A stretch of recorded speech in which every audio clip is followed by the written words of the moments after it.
क्या 5 लाख रुपए महीना? फिर तो ये रिश्ता मुझे मंजूर है। अच्छा घर भी है और अच्छी कमाई भी है। मेरी बेटी बहुत खुश रहेगी।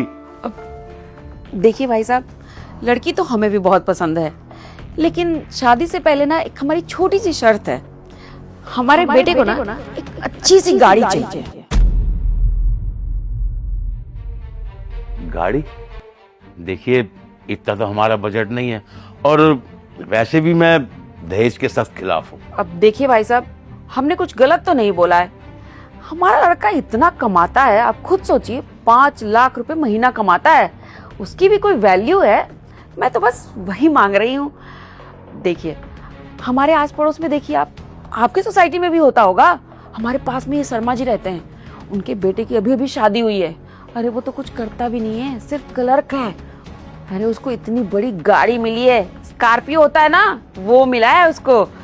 और तो और फ्लैट भी मिला है। दहेज की क्या ही बात करें, आस पड़ोस में सब लेते हैं। मैंने तो अपने बेटे को इतनी मेहनत से पढ़ाया लिखाया, पाल पोस कर इस काबिल बना दिया। अब इस काबिल की भी बात बताती हूँ मैं आपको।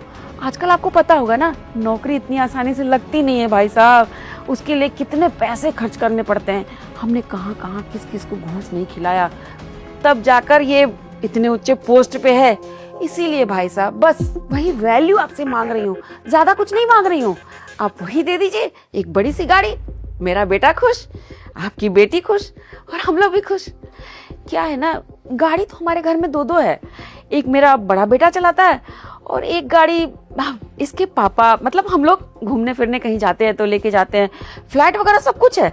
लेकिन अगर आपकी बेटी बड़े फ्लैट में रहेगी, बड़ी गाड़ी में घूमेगी, तो नाम आपकी बेटी का ऊंचा होगा, आपके दामाद का नाम होगा।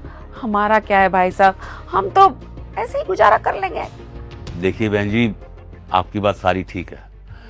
लड़का हमें पसंद है, रिश्ता हमें पसंद है, लेकिन मैं दहेज और गाड़ी नहीं दे पाऊंगा। देखिए बहन जी, मैंने अपने बच्चों को बहुत प्यार से पाला है।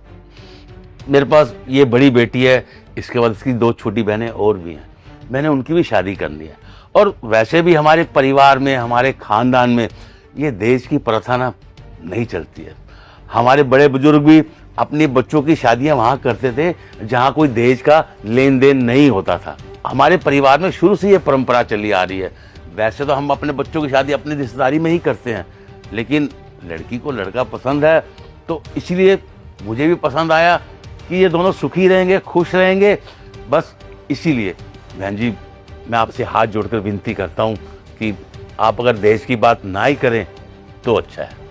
अच्छा, तो मतलब ये आपके खानदान में चलता ही नहीं है, ना दहेज लेना ना दहेज देना।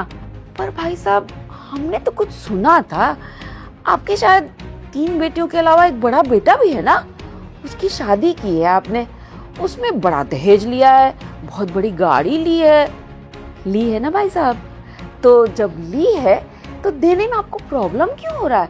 आप खुशी खुशी दो ना, अपनी बेटी को दे रहे हो। किसी और की बेटी से तो इतना कुछ मांग लिया आपने, उसके परिवार से। अब हमें भी दे दो, खुश रहेंगे हम भी, आपकी बेटी खुश रहेगी। अरे नहीं बहन जी, मैंने अपने बेटे की शादी में उनसे दहेज की कोई डिमांड नहीं रखी थी। वो तो लड़की वालों ने जो भी दिया अपनी लड़की को दिया। हमने उनसे कुछ नहीं मांगा था, और ऐसी हमारी भावना भी नहीं है, ना ही हम कोई लालची किस्म के इंसान है। देखिए बहन जी, मेरी जो बच्चियां हैं ना, वो बहुत ही संस्कारी हैं और बड़ों का आदर सम्मान करना जानती हैं, घर का सारा काम करना जानती हैं, हर काम में कुशल है मेरी बिटियां।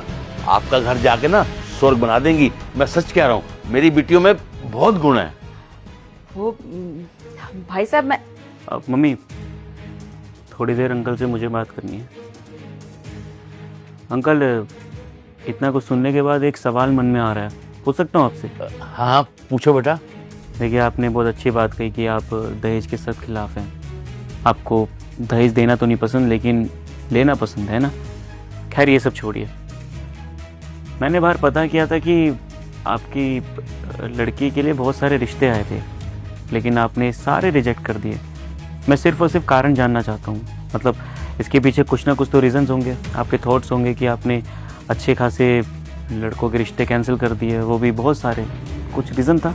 वो क्या था ना बेटा कि किसी का काम अच्छा नहीं था, तो किसी का घर अच्छा नहीं था। और मैं नहीं चाहता कि मेरी बेटी ऐसे किसी घर में जाए जहाँ पे वो दुखी हो। हर माँ बाप की इच्छा होती है कि उनकी बेटियाँ उस घर में जाएं जहाँ वो सुखी रहें, अपने परिवार के साथ रहें, और माँ बाप को भी तसल्ली हो कि हमारी बेटी अच्छे घर में गई है। बस इसलिए मैंने ना वो रिश्ते रिजेक्ट कर दिए थे।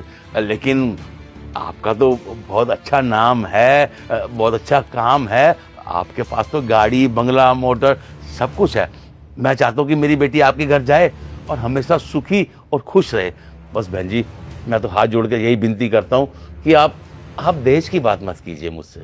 अच्छा, तो इसका मतलब मैं अच्छा कमाता हूँ, मेरी लाइफस्टाइल अच्छी है, अच्छी इनकम है, बैंक बैलेंस अच्छा है, इसी वजह से आप मेरी शादी अपनी बेटी से करवा रहे हो और आपने जानने की कोशिश भी नहीं करी। अच्छा, अगर ये सब मेरे पास नहीं होता तो क्या आप अपनी बेटी की शादी मुझसे करवाते? मेरे पास अच्छा लाइफस्टाइल नहीं होता, अच्छा कमाता नहीं, अच्छी इनकम नहीं होती, अपनी बेटी की शादी मुझसे करवाते आप?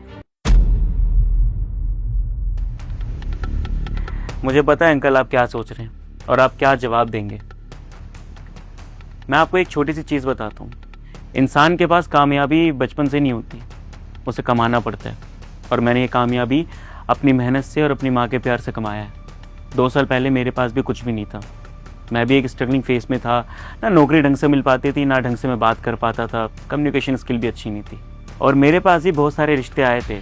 जब शादी की बात कर रहे थे मेरे घर वाले, तो मेरी इनकम की वजह से किसी ने अपनी बेटी का हाथ मुझे नहीं दिया, जैसे कि आपकी सोच है। ऐसे ही बहुत सारे बाप ने अपनी बेटी का रिश्ता मुझे इसलिए नहीं दिया क्योंकि मैं ढंग से कमा नहीं पाता था, और उसे खुश रख पाऊंगा नहीं रख पाऊंगा ये उनके मन में हमेशा एक क्वेश्चन रहता था। लेकिन अब देखो, मैं अच्छा खासा कमा रहा हूँ और अच्छा नाम भी कमा रहा हूँ। अगर हमने थोड़ी सी डिमांड और थोड़ी सी एक्सपेक्टेशंस आपके ज़रिए करी तो क्या गलत कर दिया? मैं आपसे ये नहीं कह रहा कि मैं दहेज के साथ हूँ, मुझे दहेज चाहिए, मुझे गाड़ी चाहिए। मैं बस आपको एक छोटी सी सीख दे रहा हूँ।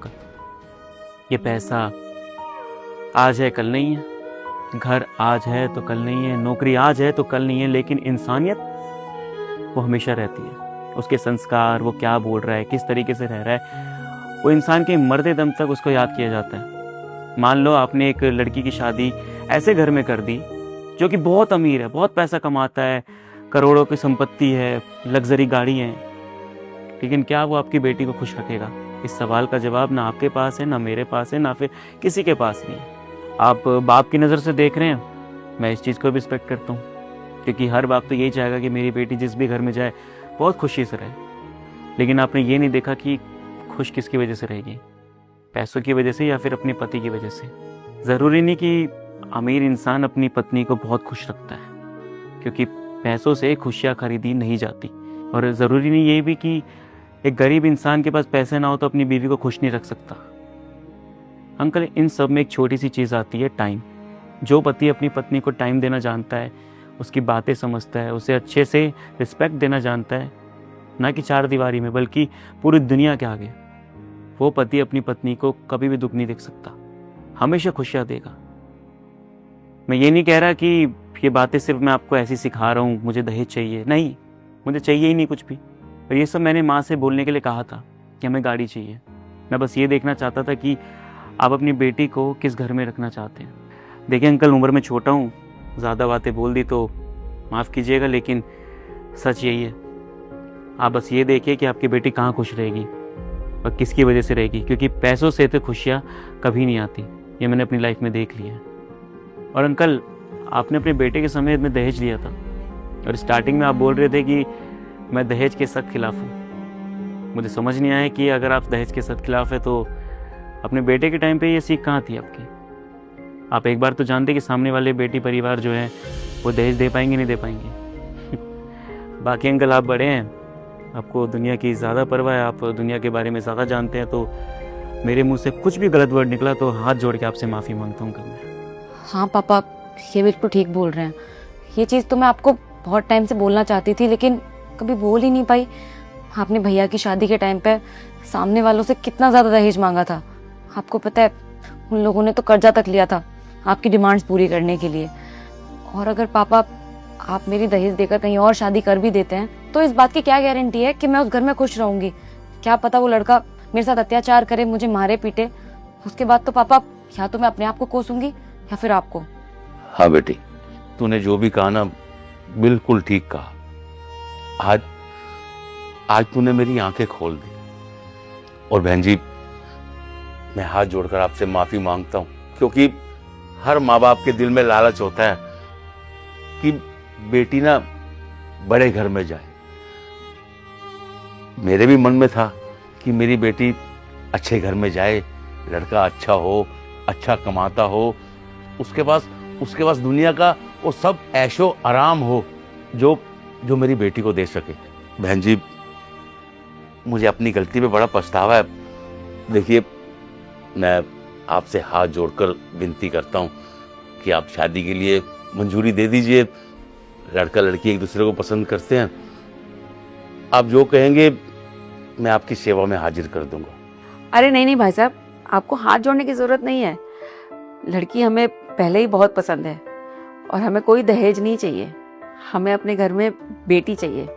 आप सिर्फ 2 कपड़ों में भेजो अपनी बेटी। आज से वो हमारी बेटी है। बहन जी, आपका बहुत बहुत शुक्रिया। अंकल जी, हाथ जोड़ के आप ना मुझे शर्मिंदा कीजिए ना मेरी माँ को। बस जो सिखाना था, जो बताना था, मैंने बता दिया। अब अपनी बेटी को उस घर में भेज रहे हैं जहाँ पर उसकी कदर होगी, उसे प्यार मिलेगा।